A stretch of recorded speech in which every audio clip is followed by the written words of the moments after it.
Kondisi masyarakat Madinah sebelum Islam. Sebelum kedatangan Nabi Muhammad SAW, kota Madinah dikenal dengan nama Yathrib. Agama yang dianut penduduk Yathrib adalah Yahudi, Nasrani, dan Pagan. Yathrib memiliki dua kebudayaan, yaitu kebudayaan Arab dan Yahudi. Mereka berkembang dan menyebar sehingga memiliki kebudayaan tersendiri. Di samping itu, kedua bangsa berkembang menjadi beberapa suku atau kabilah. Adapun kabilah-kabilah yang berada di Yathrib atau Madinah antara lain kabilah Aus, kabilah Khazraj, dan kabilah Yahudi. Yathrib berada di tempat strategis sebagai jalur penghubung perdagangan antara kota Yaman di selatan dan Syria di utara.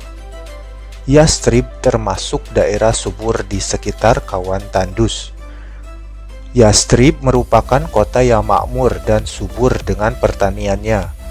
Kota Yathrib atau Madinah terdapat di daerah persawahan dan perkebunan yang menjadi sandaran hidup penduduk setempat.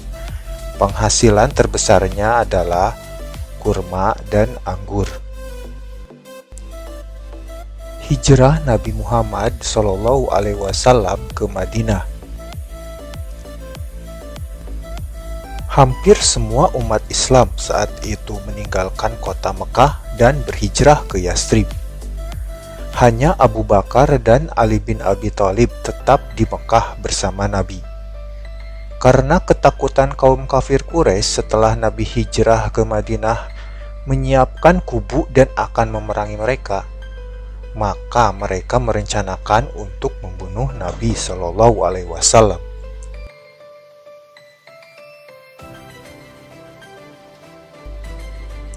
Pada malam akan hijrah, Nabi Muhammad SAW meminta Ali bin Abi Thalib untuk memakai mantelnya dan berbaring di tempat tidurnya.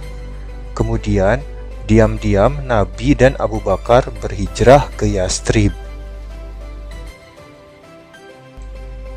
Ketika Al-Gojo kafir Quraisy melihat seseorang yang berbaring di tempat tidur dan mengira bahwa Nabi SAW masih tidur, setelah tahu bahwa yang tidur adalah Ali bin Abi Thalib, mereka menyeretnya ke Masjid Haram dan menyiksanya lalu melepaskannya.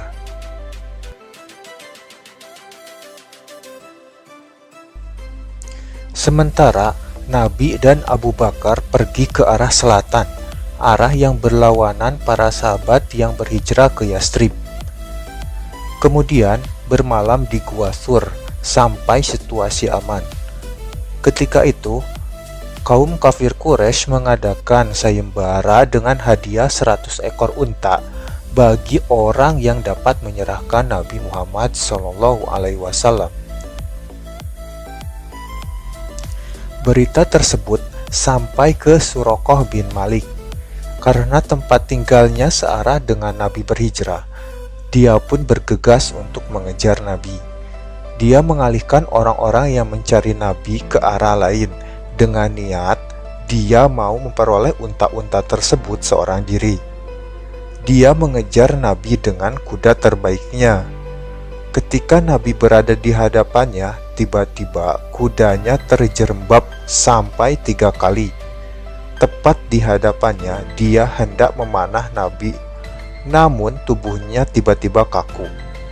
Sadar bahwa yang ia kejar bukan orang biasa, dia pun memanggil Nabi dan meminta maaf atas akan niatnya itu. Nabi memaafkannya dan menjanjikan gelang Kisra Persia. Setelah itu, Suraqah pergi dan mengalihkan orang-orang yang hendak mencari Nabi sampai akhirnya Nabi tiba di Madinah.